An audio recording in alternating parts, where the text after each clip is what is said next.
ETF index mutual funds నేర్చుకుని stock మార్కెట్లో రాణించాలనుకుంటున్నారా? వెంటనే ఈ నెంబర్కి కాల్ చేయండి.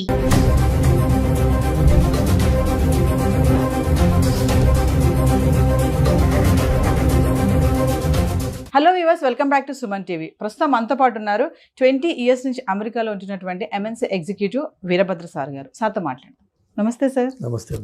సార్, మన పిల్లలు చదవడానికి అమెరికా వెళ్ళి అక్కడ ఎందుకు చాకరీ చేస్తున్నారు అంటే, సార్ మీరు అక్కడ ఉంటున్నారు కాబట్టి మీరు అక్కడ సిచ్యువేషన్స్ చూస్తూ ఉంటారు. MS చేయాలని, అబ్రాడ్ ఎడ్యుకేషన్గా వెళ్ళాలని ఇక్కడ తాకట్టు పెట్టి EMIలు కట్టి ఏదో అమ్మేసి చేసి ఎట్లా పంపించేస్తున్నారు తల్లిదండ్రులు కూడా.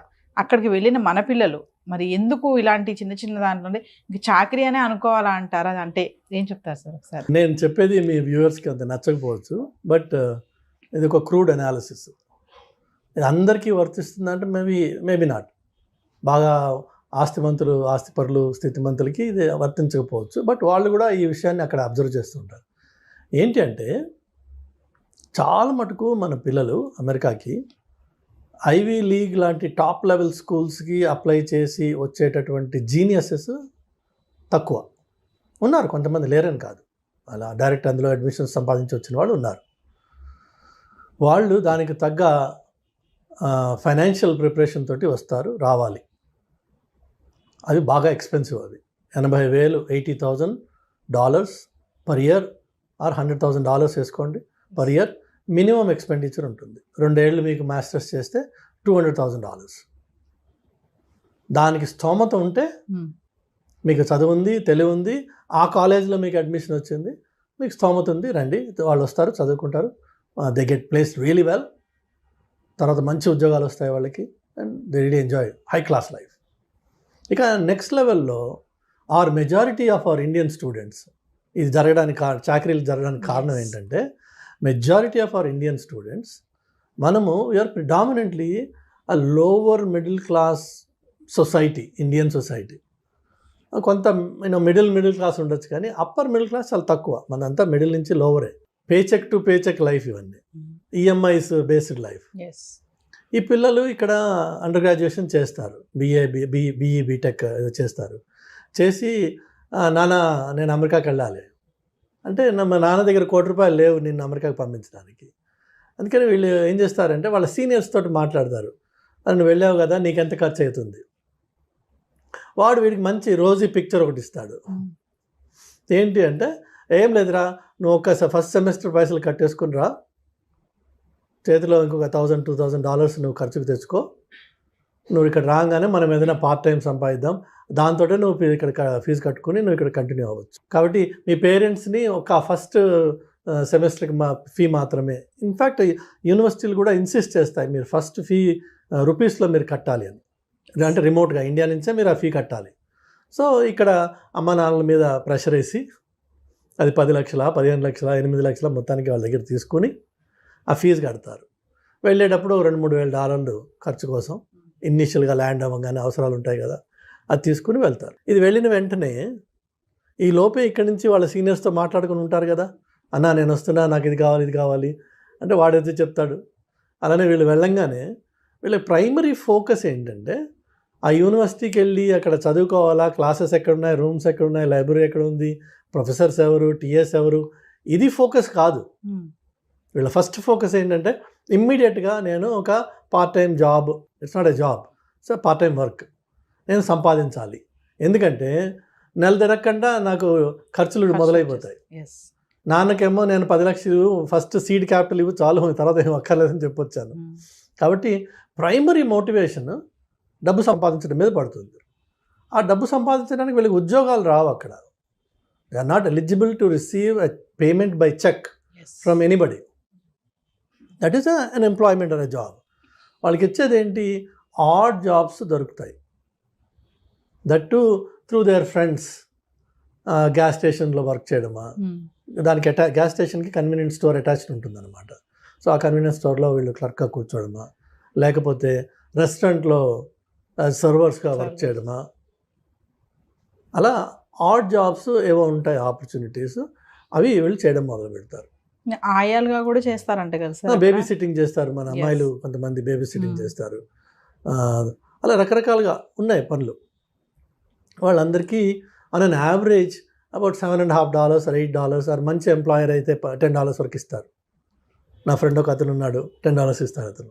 సో ఈ మెజారిటీ ఆఫ్ ఈ వర్క్, ఈ ఆయా వర్క్ అంటే అఫ్కోర్స్ పిల్లలతోటి ఆ ఓపిక నీ దగ్గర ఉండి నువ్వు వాడిని కొట్టకుండా, ఆ కొట్టింది సీసీ కెమెరాలో పడకుండా నువ్వు ఉంటేనేమో సరే. లేదు ఈ వాళ్ళు మాత్రం పిల్లలతో ఉంటారు కాబట్టి ఆ ఓపిక ఉంటుంది అమ్మాయిలకి అని చెప్పి ఎక్స్పెక్టేషన్ కాబట్టి అది అవ్వచ్చు. మరి ఇటు రెస్టారెంట్స్ కానీ గ్యాస్ స్టేషన్స్లో కానీ వర్క్ చేసిన పిల్లలు కూర్చోడానికి కుర్చీలు ఉండవు అక్కడ. నువ్వు 7 hours 6 hours 8 hours నిలబడి ఉండాలి. వయసు వాళ్ళ వైపు ఉన్న యంగర్ జనరేషన్ అయినా 8 గంటలు ఒక వ్యక్తి నిలబడి ఉన్నాడంటే ఆ తర్వాత వాడు ఎందుకు పనికిరాడు. కాళ్ళు నొప్పులు ఉంటాయి భయంకరంగా. సో వీళ్ళు వర్క్ చేసిన తర్వాత ఇంటికి వెళ్ళి ఏం చేయగలరు? ఏమీ ఉండదు. స్నానం చేసే ఓపిక కూడా ఉండదు, ఒక్కొక్కసారి అన్నం తినే ఇంట్రెస్ట్ కూడా ఉండదు.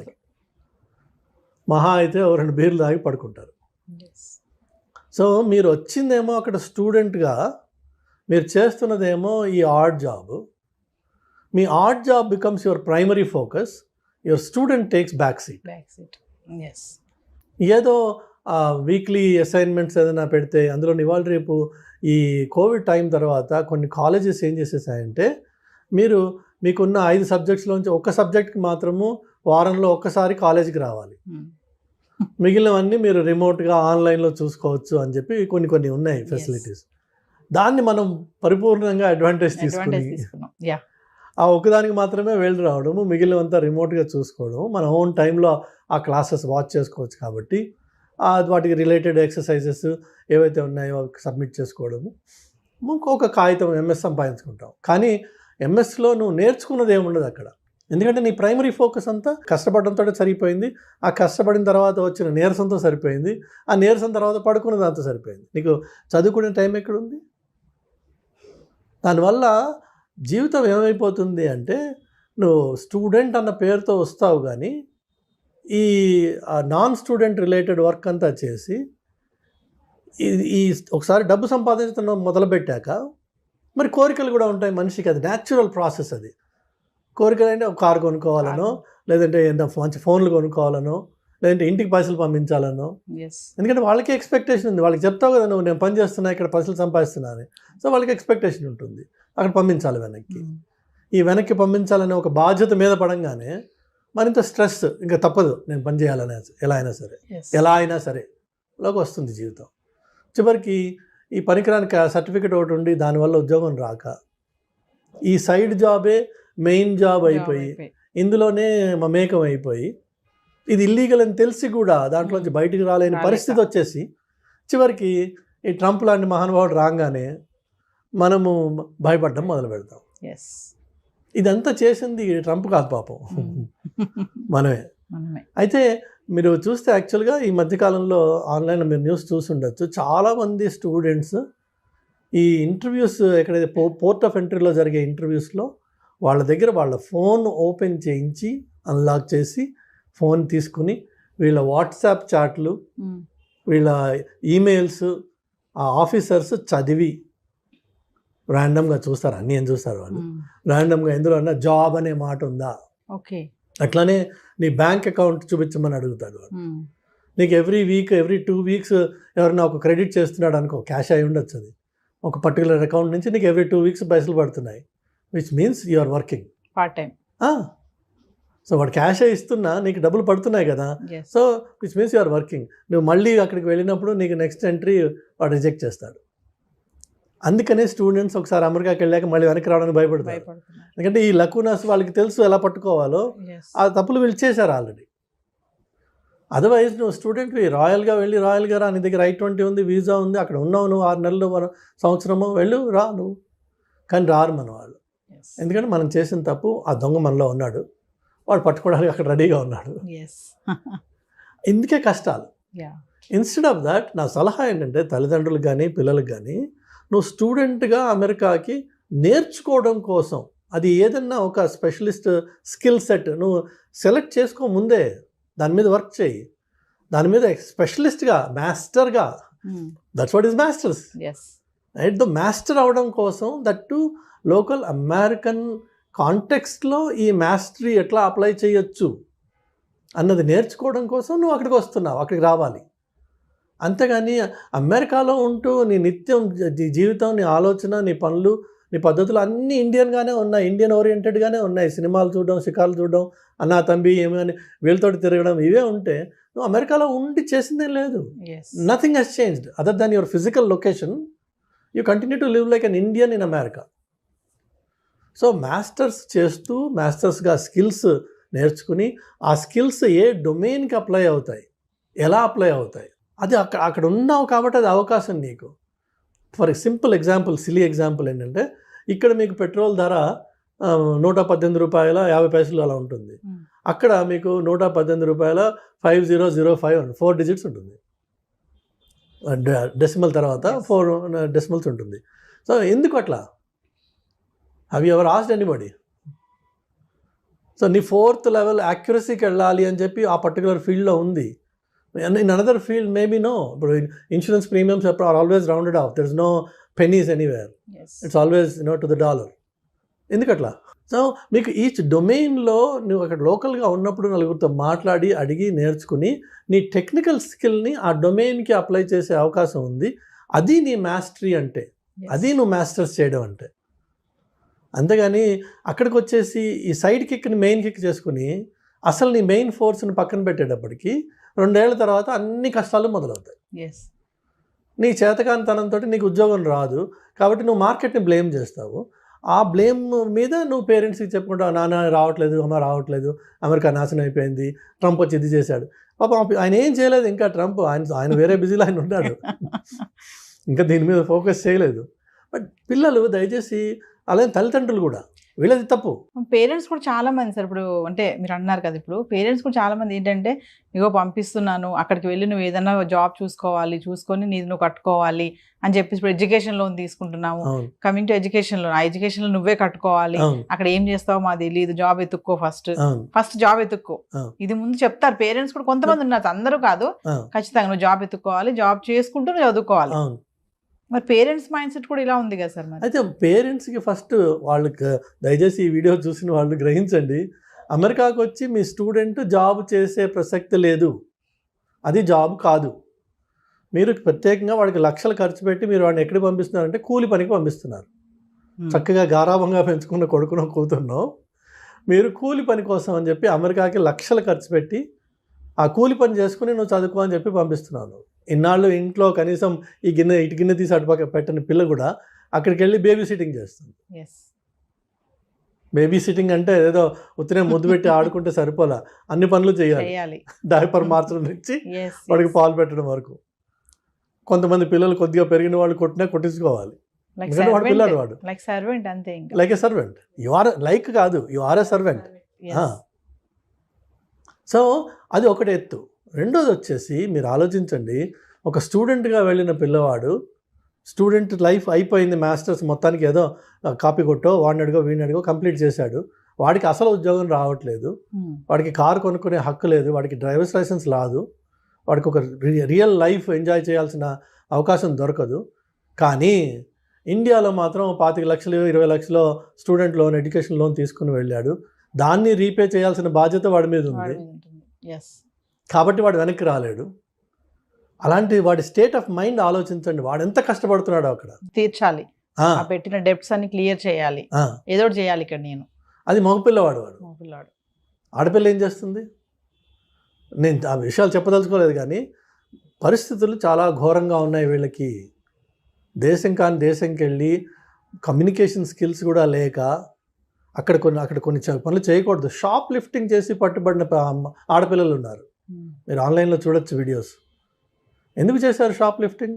ఏదో క్యాజువల్గా సరదా. అక్కడ ప్రతి షాప్లో మీకు కొన్ని వేల కెమెరాలు ఉంటాయి, మీకు కనిపించవు అవి. వాటికి లాస్ ప్రొటెక్షన్ ఆఫీసర్ అని ఒకటి ఉంటాడు, ఎల్పీపీనో ఎల్పీఓనో అంటారు. వాడికి ఒక సెపరేట్ రూమ్ ఉంటుంది, క్యాషియర్ వెనక, కస్టమర్ సర్వీస్ వెనక, వాడు ఎవరికి కనిపించడు. ఆ రూమ్లో వాడికి అన్ని మానిటర్స్ ఉంటాయి. అలానే ఇప్పుడు మీరు వేగస్కి వెళ్తే లక్షల్లో మీకు అక్కడ కెమెరాస్ ఉంటాయి. ఒక్కొక్క మనిషిని వాడికి అనుమానం వచ్చిందంటే వాళ్ళకి పిన్ చేస్తారు వాడిని, వాడి మొత్తం moment, every step will be tracked throughout the time. ఆ కెమెరాస్ ఒకదాని తర్వాత ఒకటి వాడిని పట్టుకుంటాయి. నీ బ్రీదింగ్, నీ చేతుల moment, everything they notice. So అదంత ఈజీ సొసైటీ కాదు అది. ఎస్. ఇక్కడి నుంచి అదేదో వెళ్ళిపోయి ఈ సీనియర్స్ ఏం చెప్తారు అక్కడ ముందు ఉన్న వాళ్ళు వీళ్ళకి, ఏం లేదురా మన హైదరాబాద్ లెక్కే ఉంటుంది వచ్చాయండి. ఏముంటుంది హైదరాబాద్ లెక్క? ఒకవేళ నిజంగా హైదరాబాద్ లెక్కే ఉందనుకుందాం, ఎందుకు వచ్చారా ఇక్కడికి నువ్వు? అసలు హైదరాబాద్లోనే ఉండొచ్చు కదా, అస్యూమింగ్. లేదు ఇది హైదరాబాద్ కాదు అమెరికా అనుకుందాం. మరి అమెరికా అన్నప్పుడు అక్కడ పద్ధతులు ఏంటి? ఇంటర్నేషనల్ డ్రైవర్స్ లైసెన్స్ తీసుకొచ్చి కొన్ని పనులు చేయొచ్చు, కొన్ని చేయకూడదు. అట్లా అది తీసుకొచ్చి లోకల్ కార్ రెంట్ చేసి అరెస్ట్ అయిపోయిన పిల్లలు ఉన్నారు. Because there is only limited validity for that. కానీ మనకేమో షాక్ ఉంది, కార్ రెంటల్ తీసుకుంటాము. లేన్ చేంజ్ చేయడం అనేది ఇండియాలో మనకు అసలు అలవాటే లేదు. ఇక్కడ లేన్ చేంజ్ అయితే క్యాజువల్, లేన్ మనకి సంబంధం లేదు, డ్రైవ్ చేస్తుంటాం, లేన్ వస్తూ ఉంటాయి అక్కడ. అక్కడేమో లేన్ చేంజింగ్ ఒక డిసిప్లిన్ ఉంది, మనకి ఇక్కడ అలవాటు లేదు. నీ దగ్గర డ్రైవర్స్ లైసెన్స్ ఉంది కానీ నీకు రోడ్ రూల్స్ తెలియవు. తెలియనప్పుడు నువ్వు రోడ్ రూల్స్ తెలియకుండా ఆ రోడ్డు మీద డ్రైవ్ చేస్తే నువ్వు ఆటోమేటిక్గా you will be in trouble. First day second day కాకపోవచ్చు, థర్డ్ డే మేజర్ ట్రబుల్లోకి వెళ్ళచ్చు. ఆ ఒక్క తప్పు నీ జీవితాన్ని మొత్తం మార్చేస్తుంది ఒకసారి. ఎందుకంటే అమెరికాలో సార్ నేను స్టూడెంట్ని నన్ను వదిలేసేయండి అంటే వాడు వదలదు. నువ్వు క్రైమ్ చేసావు, you have to pay for it, plain and simple. Judge కూడా మిమ్మల్ని కొన్ని విషయాల్లో ప్రొటెక్ట్ చేయలేడు, బికాజ్ ఫెలనీ క్రైమ్స్ అని ఉంటాయి, వాటికి మినిమం పనిష్మెంట్ ఉంది.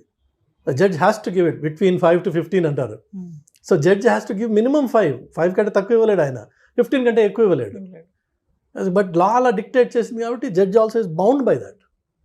మనకి ఇక్కడ ఏదో మేనేజ్ చేద్దామన్నా, వాడికి ఫోన్ చేద్దామా, వీడికి ఫోన్ చేద్దామా, నీకు ఈ లైఫ్ నుంచి వచ్చి నువ్వు ఆ లైఫ్లో అది నేర్చుకోకుండా అక్కడ తప్పు చేసావు అనుకో, మైనర్ అమ్మాయిల్ని if you try to reach them through any means can put you behind bars for good. ఆ అమ్మాయి చూడడానికి 18-20 ఏళ్ళ అమ్మాయిలా ఉండొచ్చు, నీకు తెలియదు ఆ పిల్ల 13 అయి ఉండదు. ఏమన్నా కెలికావు, లైఫ్ గాన్. అమెరికన్ జైల్లో 50% పైన వాళ్ళే ఉంటారు. 50% పైన అమెరికన్ జైల్లో ఇట్లా అది వాళ్ళ కన్సెంట్ ఏజ్. ఈ మైనర్స్ని సెక్షువల్గా అబ్యూస్ అటెంప్ట్ చేసిన వాడు ఇంకా అబ్యూస్ చేయకపోవచ్చు, అబ్యూస్ చేసిన వాడు ఉండొచ్చు, అటెంప్ట్ చేసిన వాడు కూడా will get punishment in jail. నీకు ఇవన్నీ తెలియవు అక్కడ. సో మనం వెళ్ళినప్పుడు ముక్కుసూటిగా స్టూడెంట్గా వెళ్ళాను, స్టూడెంట్గా ఉండాలి, స్టూడెంట్గా నేర్చుకోవాలి, ఈ కొత్త సొసైటీలో నేను బాగుపడాలి అనే ఉత్సాహంతో పిల్లలు వెళ్ళాలి. ఆ ఉత్సాహంతో 2 ఏళ్ల పాటు వాళ్ళ మీద వాళ్ళు పూర్తిగా ఇన్వెస్ట్ చేసి become a real master in something. అప్పుడు ఆ మాస్టర్స్ డిగ్రీకి అర్థం ఉంది, ఉత్తి కాగితం ముక్కకి అర్థం లేదు. ఫైనల్గా మా పేరెంట్స్కి ఏమైనా చెప్తారా సార్? పేరెంట్స్ దయచేసి మీ పిల్లల్ని పంపించదలుచుకుంటే మీకు ఫైనాన్షియల్ కేపబిలిటీ ఉంటే పంపించండి. అంటే 2 ఏళ్ల పాటు అతను కోర్స్ చేసేదానికి నువ్వు కంప్లీట్గా ఫైనాన్స్ చేయగలవా?